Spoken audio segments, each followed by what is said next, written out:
Si sir. Na metallic black. matte black. And also here, ganun din. So this is naman for the long dress. Kung mapapansin mo, isa lang yung hanger niya. Hanggang loob din ba? Yes, hanggang loob din. This is corner din. Corner wardrobe din. And another, shelvings, open shelves for fall clothes and also sa mga other things na do for the drawers. And this other side naman, open lang siya. really a frameless glass door. Meron pwedeng glass door. Kasi next week din ito darating. So yun, lahat to, all shelves has a LED light din. Pinayo. Kasi ito is for the bulbs ni Madam. Okay, para sa mga bulbs ni Madam. And actually, display cabinet. So magkakaroon siya ng black frame na frameless with the tempered glass. And also for the shoe rack. Okay, so minaximize din natin. So yung mga hindi ginagamit sa sapatos, pwede din naman ito sa dulo. Hanggang loob din yan sa sobrang maximize ng space. So sino lang din naman dito? Yan. Diba?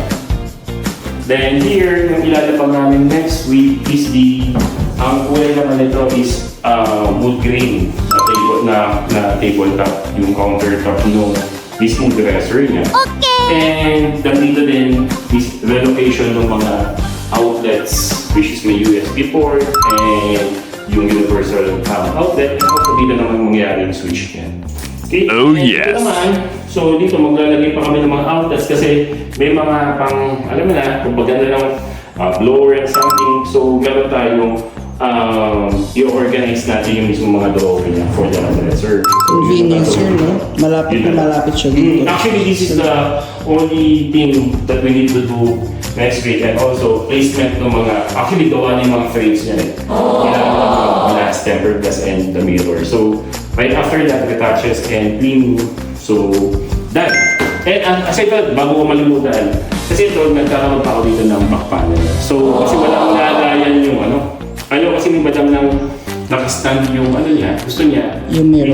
Yung mirror niya yung mga gusto ngayon na umiilaw. So, we're going to place, meron pa talaga itong back panel.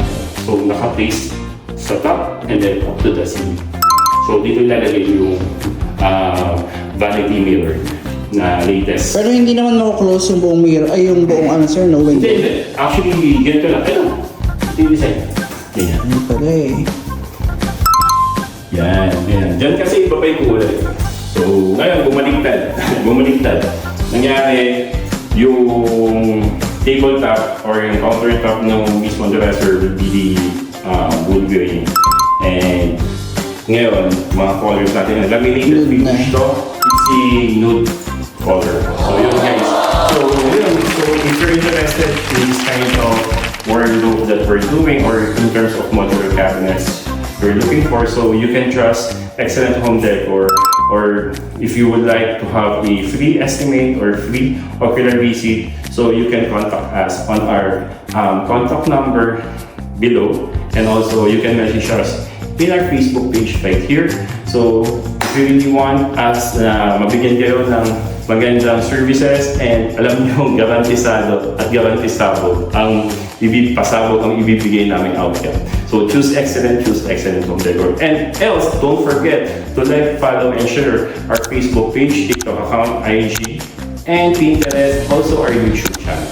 Okay? So pwede nyo kami tingnan lahat ng aming mga products in our website. Tama ba, Jet? Tama, sir. So in www.excellenthomedecor.com, so doon pwede nyo makita yung mga aming latest designs and everything that we have in our company. So in terms of interior products and services, choose Excellent Home Decor. Peace!